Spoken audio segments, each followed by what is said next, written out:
Ok, continuamos. Entonces vamos a la pregunta número 9 de nuestro cuestionario.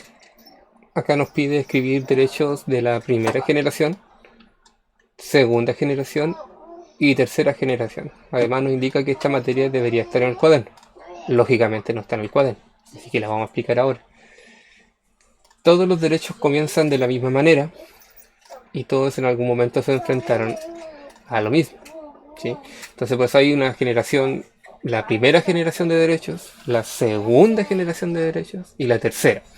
En la primera se deben asegurar todos los derechos que son civiles y políticos.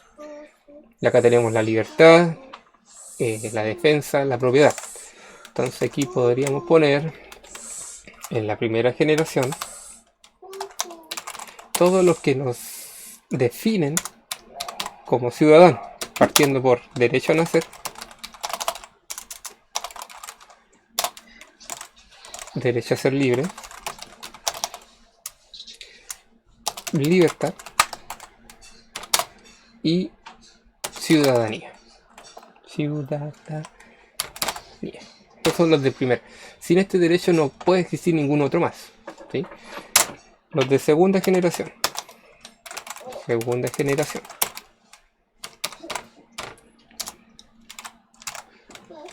Son los derechos sociales, ¿sí? Una vez que ya tenemos los de primera generación, podemos hablar recién de los de la segunda generación, que son los sociales. Y acá tenemos igualdad, empleo, salario, seguridad social. Entonces hablaríamos de todo lo que de todos los derechos que aseguran nuestra participación en la ciudad. Derecho a educación, por ejemplo, salud y trabajo. Bien. Y finalmente cuando la persona, por ejemplo, nace, es libre, tiene ciudadanía, se educa, tiene salud, tiene trabajo, recién aparece la tercera generación de derechos.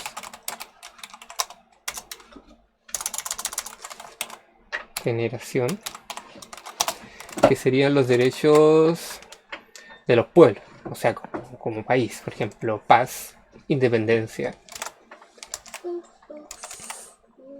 Entonces, derecho a vivir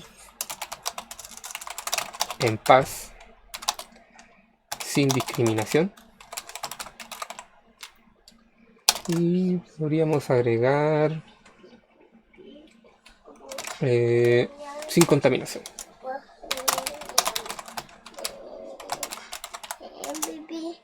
Acción. Bien. Sí, hijo, voy al tiro. Está mi hijo aquí.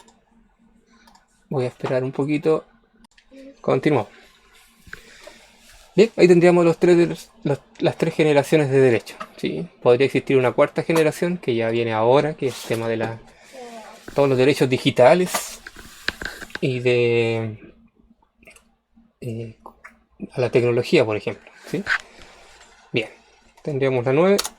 Hay un tiempito para que puedan copiar. Pueden poner pausa.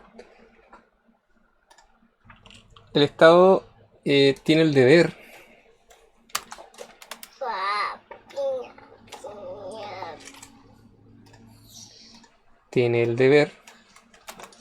copiar aquí,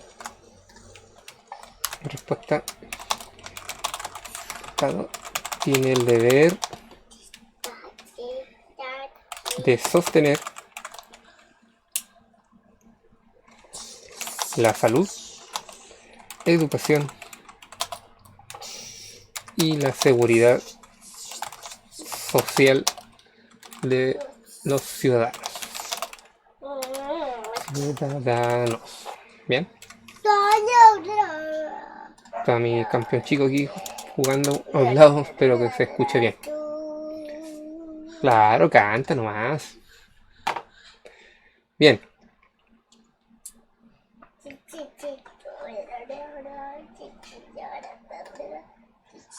Bien, con estos tres conceptos, obviamente el Estado sostiene los derechos de primera generación, ¿sí? Asegurando los de primera generación, se puede hablar más arriba, ¿cierto?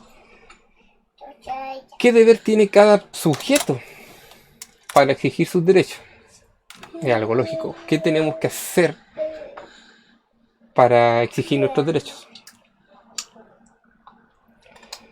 Y es bastante simple la respuesta, no es más complejo que esto, sino que cada sujeto debe someterse a las leyes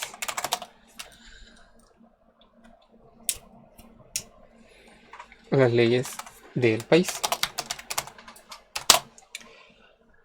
Esto incluye conocer las leyes.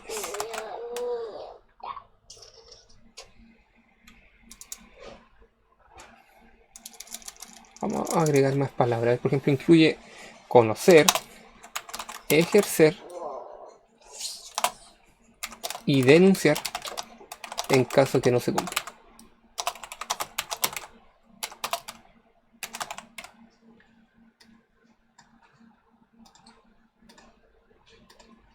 Bien. Nos vamos a la 12. ¿Qué deberes deben cumplir las instituciones en el derecho de las personas?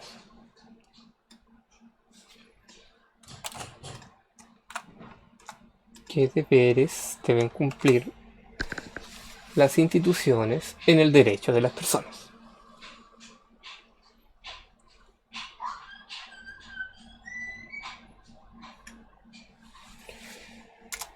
Primero, deben cumplir el mandato para la que fueron creadas.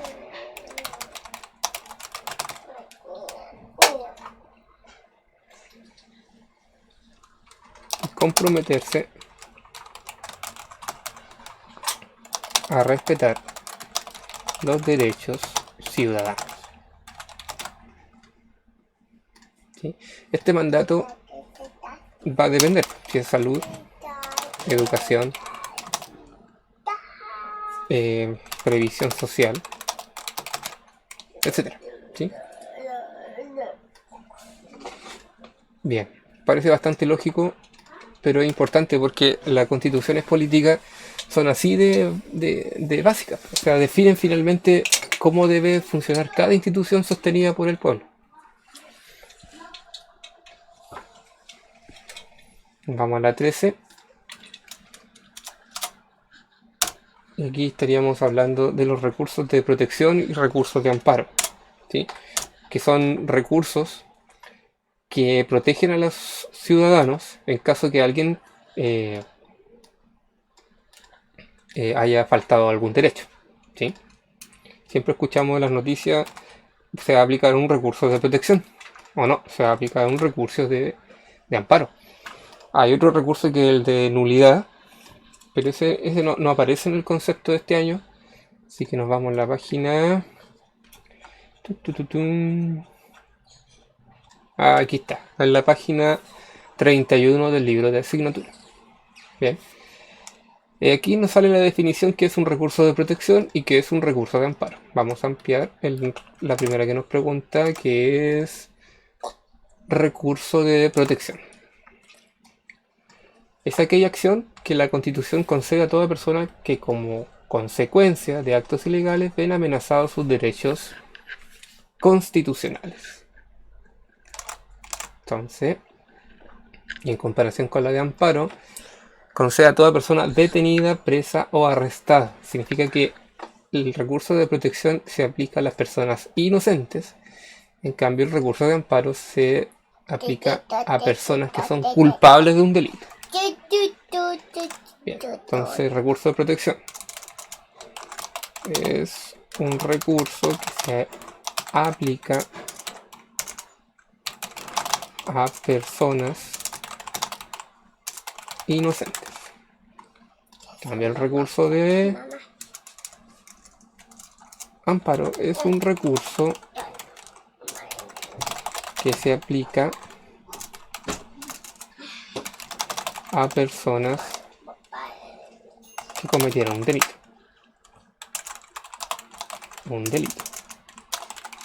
Bien.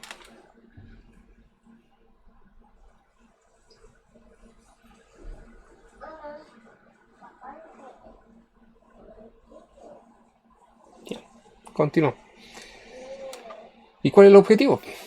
Bueno, es un recurso que se aplica a personas inocentes en la protección de sus derechos. Están retando acá para allá abajo. De sus derechos. Y es un recurso que se aplica a personas que cometieron un delito y protege sus derechos. Bien. Entonces, ¿qué es lo que nos quiere decir esto? Que la Constitución tiene que asegurar los derechos de todas las personas, de todos los ciudadanos, incluyendo los que cometen delitos. ¿Ya? Quienes regulan finalmente esto son los derechos humanos. Bien.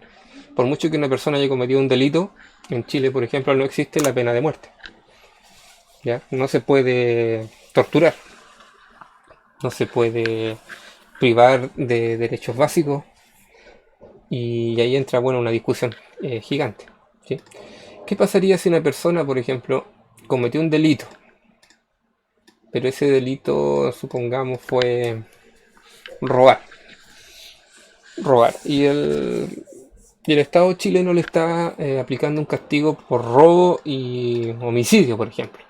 ¿Sí? ¿Quién protege a esa persona que sí sabemos que cometió un delito, pero se le está acusando injustamente?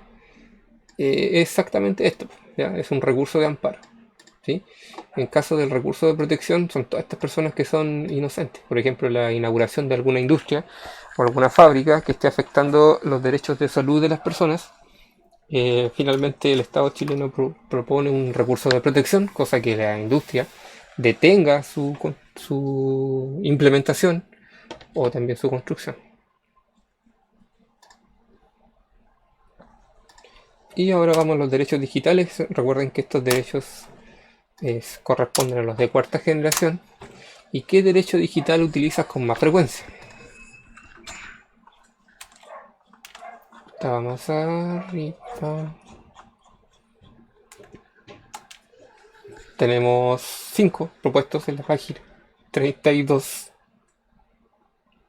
Tenemos derecho a la información sin discriminación, buscar, difundir informaciones, derecho a los niños a ser consultados cuando se apliquen leyes. ¿Cuál de estas 5 es el que más utilizan?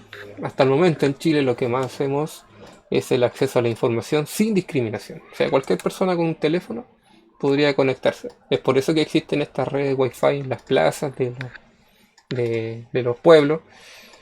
En el caso de nosotros, cerca del colegio, tenemos la red Los Tilos, por ejemplo, que es de la junta de vecinos que existe ahí. Y cualquier persona con internet con un teléfono, podría acceder a internet. Entonces aquí lo lógico sería eso. ¿Qué derecho utilizas con más frecuencia? El acceso libre y sin discriminación a fuentes de internet.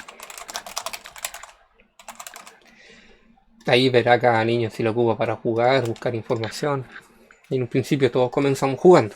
Bien, todo lo que es computación, todo lo que es tecnología, uno parte jugando y después ya utiliza lo que sabe. Bien, dejamos este video hasta aquí. Voy a dejarlo. Parece que empezamos. Hicimos varias. Varias. Bueno, recuerde poner pausa usted porque yo voy avanzando solamente. Usted va poniendo pausa y puede ir copiando lo que necesite. Nos vemos para poder terminar este cuestionario.